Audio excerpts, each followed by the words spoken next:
मैंने मेरा जीवन समाज सेवा में ही खपाया है। इतनी पुरानी समस्याओं को मैंने हल किया है। आपके चैनल के माध्यम से मैं कहना चाहता हूँ, जिनको 20 साल से पेंशन रुकी हुई थी, अच्छा, मैंने उसको एक झटका से क्लियर कराया। उनकी करीब 35,000 रुपए उनको दिलाए थे। सेक्रेटरी सस्पेंड भी हुआ था उस मामले में। Very good. मेरे को तो क्या मुद्दे चाहिए, मैं तो मंत्रियों के दरवाजे खटखटा दूंगा, काम करो, आप क्यों नहीं कर रहे? तो भाई ये सरपंच हो के एक एमएलए के बराबर पावर रखते हैं। आप देख लो इनका चेहरा, सीधा मंत्री का दरवाजा खटखटाएंगे। और आपके जो गांव में, इसके लिए तो मेरे पास बहुत मंत्री बैठे हैं। हाँ। वो मेरे को यही कहते हैं कि तू कोई बीजन तो लेके आ। बीजन तो गांव वालों को धन्यवाद देना चाहूंगा कि एक एक मंत्री मुझे नाम से जानता है आपके आशीर्वाद से। पार सिंह बेडम जी हैं अपने गृह राज्य मंत्री, उन्होंने आपको एक दिन के लिए मंत्री भी बनाया था। ऐसी खबर भी काफी सोशल मीडिया में वायरल बनाया था सर। इसके गांव की मिट्टी में दम है, उसमें कुछ पहचान है और गांव वालों को इसके लिए क्या खुश होना चाहिए। बिल्कुल कि एक हमारे गांव का लड़का बिल्कुल राजधानी में रह करके बिल्कुल मेहनत कर रहा है। इतना तेजस्वी आदमी राजू खेडली आपके गांव में है, तो आपका ये बड़ा सौभाग्य है। मैं आपके चैनल के माध्यम से भोले शिव शंकर को साक्षी मान के मैं विश्वास दिलाता हूँ गांव वालों को। बिल्कुल। नमस्कार, मैं हूं जर्नलिस्ट अरुज और आज हमारे साथ हैं मोहर सिंह जी, जिन्हें राजू खेडली के नाम से जाना जाता है। सौंकर तहसील कटुमर, जिला अलवर में ये रहते हैं और सौंकर से सरपंच के जो उम्मीदवार हैं। अब आपका जो गांव है सौंकर, उसकी तकदीर और तस्वीर दोनों बदलने वाले हैं, क्योंकि उन्होंने ऐसा जनप्रिय, आप देख सकते हैं इनको, युवा नेता हैं, इनका विजन क्लियर है। पुराने जो सरपंच आए, अब तक हमारा देश 1947 से आज़ाद हुआ था, जब तक उनसे अभी तक ना तो बजट क्लियर हुआ, ना स्कूलों की हालत सुधरी, ना रोड की हालत सुधरी। बहुत बुरी हालत है इस समय जो गाँव का सर्वे कर रहा हूँ मैं, जगह जगह गाँव में जाकर। तो सर, आप जो सौंकर गाँव है उसकी किस तरह काया है उसको पलटोगे, और जो उसको किस तरह आप है जो उसकी तकदीर और तस्वीर बदल दोगे? क्या क्या आपके एजेंडे हैं, थोड़े हमें बताओ दर्शकों को। सबसे पहले तो सर आपके जन उड़ान न्यूज चैनल को मैं हार्दिक धन्यवाद देना चाहता हूं कि आप मेरा इंटरव्यू लेने पधारे। जी सर। और आपने मेरे ऊपर विश्वास जताया कि ये भाई गांव की तकदीर बदल सकता है। बिल्कुल सर, तकदीर और तस्वीर बदल सकता है। बिल्कुल सर। इसके लिए मैं मेरी तरफ से, मेरे गांव सौंकर वासियों की तरफ से आपको हार्दिक अभिनंदन और साधुवाद देता हूं। जी, मेरे बारे में सब जानते हैं क्योंकि मैं 10-15 साल से राजनीतिक जीवन से जुड़ा हुआ हूं। बिल्कुल सर। और मैंने मेरा जीवन समाज सेवा में ही खपाया है। बिल्कुल सर। जब मेरे गांव की कोई भी समस्या हो, पानी, बिजली, शिक्षा, चिकित्सा, आगे बढ़ के मैंने काम किया है। इतनी पुरानी समस्याओं को मैंने हल किया है। आपके चैनल के माध्यम से मैं कहना चाहता हूं, जिनको कोई नहीं कर पाया। बिल्कुल सर। और मैंने किसी से एक पैसा नहीं लिया आज तक। कोई ये कह दे कि भाई इसने पैसा लिया हो। एक महिला थी, हमारी ताई लगती है रिश्ते में, बिल्कुल। आज तो वो नहीं है हमारे बीच में। उसके उनकी कोई 20 साल से पेंशन रुकी हुई थी। अच्छा। तो आपके आशीर्वाद से, मेरे गांव सौंकर वासियों के स्नेह और प्यार से मैंने उसको एक झटका से क्लियर कराया। उनकी करीब 35,000 रुपए उनको दिलाए थे। बिल्कुल सर, बहुत बढ़िया। और जो कमी थी सेक्रेटरी सस्पेंड भी हुआ था उस मामले में। Very good. इसके अलावा भी चाहे विकलांग हो कोई, उसमें मैंने काम किया। अभी एक हमारे गांव का ही मैटर था, उसको अस्पताल वालों ने भगा दिया। बिल्कुल सर। उसके पेट की वो गांठ थी, उसका ऑपरेशन होना था, उनको भगा दिया। और ये देखो आप, डॉक्टर का व्यय, अस्पताल का व्यय, अस्पताल से उन्होंने मुझे फोन नहीं किया। बिल्कुल, घर आके फोन किया कि ये बात है। मैंने तुरंत मंत्री जी के फोन से, लैंडलाइन से मैंने फोन किया। बिल्कुल, कि भाई साहब, इस आदमी को आपने कैसे भेजा, इसको अभी भर्ती करो आप लेडीज को, और इसका इलाज करो। जब उनका फ्री इलाज किया था। बिल्कुल। और भी कई समस्या, गांव ही नहीं, राजस्थान के पूरा पश्चिम, उत्तर, दक्षिण से जो भी भाई मेरे पास आया, मैंने उसकी समस्या को हल करने का प्रयास किया। राजू जी, ये जो आप काम है, लोगों की समस्या सुनना, जन सुनवाई करना, इनकी समस्याओं को समय समय पे सोल्व करना, कब से ये कार्य कर रहे हो और आप कितने साल से राजनीति में, पॉलिटिक्स में एक्टिव हो? मैं 15 साल से कर रहा हूँ। ये करीब अपने 2012 की बात थी। आज वो नहीं है हमारे बीच में। मैं उनका भी नाम लूंगा। राम सिंह सैनी जी थे, रिश्ते में ताऊ लगते थे मेरे। जी बिल्कुल। तो वो मेरे को क्या रेलवे स्टेशन पे मिले थे। तो उन्होंने कहा कि बेटा, मैं क्या पढ़ा लिखा नहीं हूँ, थोड़ा सा मेरे को मंत्रियों के यहाँ जाना है, तो मेरे साथ चल जा। बिल्कुल। मैं गया था। उसके बाद से मैंने स्टार्ट कर दिया था। तो आपने ये जो सौंकर गांव से उठ के इतना संघर्ष करा, इतना तजुर्बा देखा, तो गांव वालों की आपके लिए क्या राय है कि क्या ऐसा हमारे सामने ऐसा नेता होना चाहिए, लीडर जिसको 15 साल का तजुर्बा हो, पढ़ा हो, भुना हो, हर तरीके से? जी होनी चाहिए। अभी गांव के 10-15 लोग मेरे साथ में आए थे, मंत्रियों के आए थे, तो मैं तो गांव वालों को धन्यवाद देना चाहूंगा कि एक एक मंत्री मुझे नाम से जानता है, आपके आशीर्वाद से। मैंने सुना है, खबरों में देखा है कि आपको जवाहर सिंह बेडम जी हैं अपने गृह राज्य मंत्री, उन्होंने आपको एक दिन के लिए मंत्री भी बनाया था, ऐसी खबर भी काफी सोशल मीडिया में वायरल थी। बनाया था सर। तो क्या क्वालिटी थी आप में ऐसी जो उन्होंने इतना बड़ा आपको पद दिया? ये तो क्वालिटी देखो, मेरे गांव की मिट्टी में दम है, उसमें कुछ पहचान है, और गांव वालों को इसके लिए क्या खुश होना चाहिए। बिल्कुल बिल्कुल, कि एक हमारे गांव का लड़का बिल्कुल राजधानी में रह करके बिल्कुल मेहनत कर रहा है। और तो मैं भी जो चैनल देख रहे हैं, वीडियो को देख रहे हैं, उनसे कहना चाहूंगा कि भाई ये इतना तेजस्वी आदमी राजू खेड़ली आपके गांव में है, तो आपका ये बड़ा सौभाग्य है।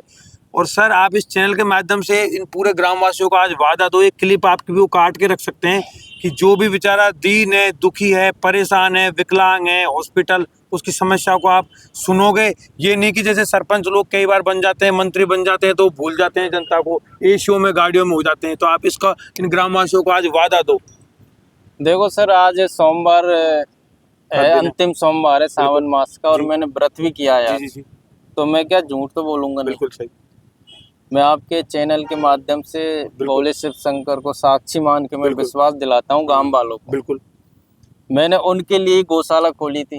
मैंने 5 लाख रुपए लगाए थे जेब से कि गांव में किसानों को सर्दियों में खेत पे नहीं सोना पड़े। बिल्कुल सही कह रहे हो। आवारा पशु नहीं घूमे, गाय नहीं घूमे, वो खेत में घुसती है तो किसान उसके साथ मारपीट करता है, फसल का नुकसान हो जाता है। फसल का नुकसान होता है, उसके लिए मैंने गौशाला खोली थी। ऐसे बहुत सारे दस्तावेज संबंधित समस्या आती है, तो क्या उनको भी आप ढंग से सुनोगे सरपंच बनने के बाद? मैं पक्का सुनूंगा, मेरा काम ही यही सेवा का रहेगा। पक्का रहेगा, ये वादा है। तो जो भी मेरे सौंकर वासी हैं, ये वीडियो को आप सेव कर लो, ये इतिहास रचने जा रहा है। और जैसे ही ये सरपंच बनेंगे, हम आशा करते हैं इनके जो इतने अच्छे एजेंडे हैं, इनको 15 साल का तजुर्बा है। गांव में इतने सरपंच आए लेकिन काम नहीं किया। आज भी वही पानी की समस्या बनी हुई है। बिल्कुल बनी हुई है। बिजली की बनी हुई है। सोल्व कराओगे इसको आप? मैं सोल्व कराऊंगा। लाइट की समस्या सोल्व कराओगे? तो क्या देखो, कई मंत्रियों के गाँवों में जाता हूँ, मैं देखता हूँ कि चमचमाती हुई सड़कें मेरे गाँव में होनी चाहिए। बिल्कुल।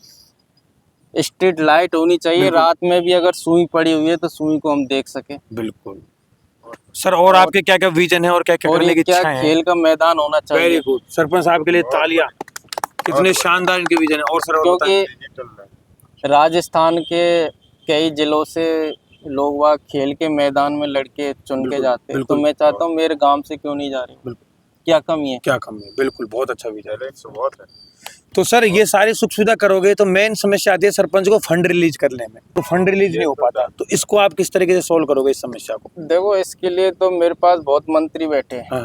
वो मेरे को यही कहते हैं कि तू कोई विजन तो लेके आ। विजन लेके आ। तो मेरे पास विजन ही नहीं है, मैं क्या करूँ? बिल्कुल सही। मेरे को तो क्या मुद्दे चाहिए, मैं तो मंत्रियों के दरवाजे खटखटा दूंगा, काम करो, आप क्यों नहीं कर रहे? तो भाई, ये सरपंच हो गए, एक एमएलए के बराबर पावर रखते हैं। आप देख लो इनका चेहरा, सीधा मंत्री का दरवाजा खटखटाएंगे। और आपके जो गांव में जैसे पार्क है, प्लेग्राउंड है, रोड लाइट है, पानी है, बिजली है, ये सारी समस्याओं के लिए आप ये सरपंच साहब हैं जो आगामी हो सकते हैं, इनसे आप संपर्क कर लेना। भाई जी, मैं जहाँ तक राजू जी को जानता हूँ और इनके साथ घूमता रहता हूँ, और इनका जो राजनीतिक कैरियर है, एक कहावत है हमारी कि कांख में छोरा गांव में ढिंढोरा। हम अपना एक छोटा सा काम करवाने के लिए, हमारा आधार कार्ड बनवाने के लिए, पहचान पत्र बनवाने के लिए हमें हाथ जोड़ने पड़ते हैं, 10-10 दिन चक्कर काटने पड़ते हैं। और ये राजू जी आपके 24/7 कैबिनेट मंत्रियों के साथ रहते हैं, और आप जब अपनी गांव की समस्याओं के लिए दूसरे लोगों से अप्रोच लगाते हैं, आप इनके पास आके अपना बेटा मान के आप इनसे बोलो कि राजू, ये काम करना है बेटा तुझे। आप बताइए सर, जब ये इतने बड़े होकर के वो काम करा सकते हैं, तो ये छोटे मोटे लेकर के अप्रोच तो आप करवा ही सकते हैं। तो आपको आपका गांव का यदि उत्थान करना है, आप चाहते हैं विशेषकर युवाओं से कि सोच बदलनी है। ऐसा नहीं कि सरपंच वही हो जिसके गांव में ज्यादा पावर हो, सरपंच वही हो कि जिसके गांव में बहुत ज्यादा जनसंख्या हो, सरपंच वो हो जिसके गांव में बहुत ज्यादा पैसा हो, सरपंच वो हो जिसके पास बढ़िया कुर्ता पाजामा, मोटा पेट निकला हो। नहीं, ऐसा नहीं हो। आजकल जमाना बदल रहा है, जैन जी है तो जैन जी के अकॉर्डिंग हमारी जो बातें सुन सके, युवाओं की बातें सुन सके, जागरूक हो और समझदार हो। तो मैं तो ये कहता हूँ कि सरपंच तो एक आपका सम्मान है, ये ऑलरेडी सरपंच से तो ज्यादा अप्रोच आज भी रखते हैं जी। तो मैं यही कहता हूँ कि आप इनको सरपंच जब बनाओगे तो ये आपके गांव का उत्थान करेंगे, या आपको आगे ले जाने का प्रयास करेंगे, और ये भी हक से डिमांड करेंगे। आज ये जाएं और मंत्री के पास जाके किस तो कहें कि मेरा गांव का मैं एक प्रतिनिधि हूँ, मेरे गांव का उत्थान करो, कोई फंड दो, डिजिटल लाइब्रेरी बनाओ। तो उन सबके लिए सर जरूरी है इनको लाना। सोकरवासी से निवेदन है कि इस वीडियो को स्टेटस पे जरूर डालें, क्योंकि ये युवा हैं और आप ही इनकी आवाज को उठाओगे। विशेषकर प्रत्येक युवा से मैं उम्मीद करता हूं सर। एक गांव में मैं क्या डिजिटल लाइब्रेरी भी चाहता हूँ और एक खेल का मैदान हो। और इसके अलावा मैं गांव वालों से निवेदन करूंगा कि जो भी चुनाव आ रहे सरपंच उसमें आप आदमी की पहचान करो, कृपा करके पैसे पे ध्यान मत देना। क्योंकि हाँ, जैसे गांव में समस्या होती है कि सरपंच पैसा फेंकता है और लोग उसको वोट दे देते हैं, ये आजकल कॉमन समस्या है। देखो, मैं जयपुर में बैठता हूँ, मेरे पास कई गांवों के लोग आते हैं, यार दोस्त मेरे, तो वो कहते हैं कि यार हमारे गांव का सरपंच तो काम ही नहीं कर रहा। मैं कहता हूँ भाई क्यों नहीं कर रहा? यार उसके पास जाते हैं हमें तो वो तो कह देता भाई मैंने तो पैसा दे के वोट लिए, मैं क्यों काम करूँ। ग्राउंड जो बच्चे, जो टैलेंटेड बच्चे हैं, गांव से उभर के आएंगे, युवा प्रतिभा है, गांव के लिए स्ट्रीट लाइट की व्यवस्था है, जो नॉर्मल कॉमन समस्या है जो आज से पहले भी हल हो जानी चाहिए थी, पर जो सरपंच पुराने थे वो नहीं कर पाए। लेकिन ये उनका युवा बच्चा है, बेटा है, एक तरीका से ये करेगा उस काम को। आज भी ये बहुत सारे काम कर रहा है जो वो लोग नहीं कर पा रहे। साहब ने अपने विजन बताए आपको कि क्या क्या करवाएंगे। वीडियो को आप सेव कर सकते हैं, स्टेटस भी लगा सकते हैं। और इनको मैं चाहता हूं कि आप एक मौका दें जीवन में। इनकी जो राजनीतिक और प्रशासनिक इन्होंने जो पकड़ बनाई है इन 8, 10, 15 सालों में, तो इसको जो प्रोने के लिए, इसको एक्सप्लोर करने के लिए आप इनको एक मौका तो दें। भाई देखे तो सही। गाँव है आपका, जो सोकर गाँव है, उसका विकास कर दिया जाए। एक बार सरपंच साहब के लिए जोर से तालियां बजाएंगे सब लोग और इनको अग्रिम शुभकामनाएं देंगे इनकी जीत की। कोई आज यदि कोई संघर्ष की घड़ी में है, आपके योग्य है, उस पद के योग्य है, तो यदि आप पद नहीं दे पा रहे हैं तो कहीं ना कहीं आपकी लापरवाही होगी, गांव की लापरवाही होगी। अब की बार आप खुद आगे आकर के और राजू भाई को सरपंच के उम्मीदवार के लिए प्रेरित करें। तो ये कह रहा हूँ कि अगर मैं जो सरपंच बनूंगा ना, मैं नहीं बनूंगा, पूरा गांव सरपंच बनेगा। अगर मेरे नाम से किसी भी मंत्री के दरवाजे पे वो चल जाएगा ना, कोई उसका काम नहीं रोकेगा। बिल्कुल, इसकी मैं गारंटी लेता हूँ। तो आप मुख्यतः किन किन मंत्रियों के संपर्क में रहे आपके इस 10-15 साल के करियर में? कुछ बड़े मंत्रियों के नाम बताओ, 2-4 के। अपने प्रभुलाल जी अपने बहुत खास रहे, उन्होंने मेरे काम भी किए। आपके आशीर्वाद से, गांव वालों के आशीर्वाद से, गांव वालों ने खुद देखा है। बिल्कुल बिल्कुल। अविनाश गहलोत जी खुद नाम से बुलाते हैं मेरे जैसे एक साधारण कार्यकर्ता को। जवाहर सिंह बेडम जी आपने देखा ही था, एक दिन का मंत्री बनाया, वो किसकी वजह से बनाया? गांव वालों की वजह से। इनको टॉफी वाले भैया के नाम से जानते हैं। ये आज भी जब भी पहुंचते हैं तो खुद बेडम जी भी इनसे टॉफी मांगते हैं कि अरे लाओ मेरे को टॉफी खिलाओ जी राजू जी। तो इनको टॉफी वाले भैया के नाम से आज भी जानते हैं। और जहां लोग कतराते हैं, आम आदमी जाने से बचता है, वहां ये रात दिन रहते हैं। और राजू जी को सरपंच बनाए, और सरपंच क्यों बनाए ये इस पूरा वीडियो में आपको सारा विवरण मिल जाएगा। ये राजू भाई की एक अच्छी सोच है, ये चाहता है भी हमारे ग्रामीण में शिक्षा से भी लोग बहुत पिछड़े हुए हैं, और मैं उनको शिक्षा से जोड़ के उनका भविष्य में निर्माण करना चाहता हूँ। और उसके गांव में ये चाहता है कि भाई मेरे गांव में भी कोई IPS IAS अफसर वगैरह बने, कोई बढ़िया अधिकारी बने, कोई टीचर वगैरह बने। अब राजू भाई विजयी भाव, हमारी जन उड़ान न्यूज की टीम की इनके अग्रिम शुभकामनाएं।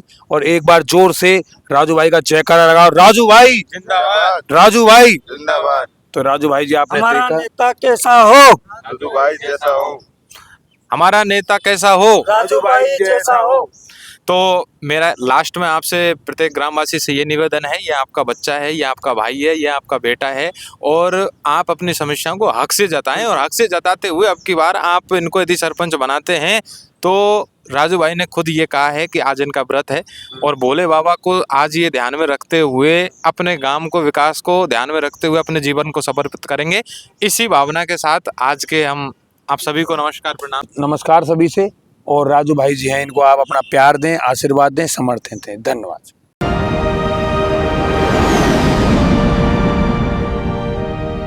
Subscribe now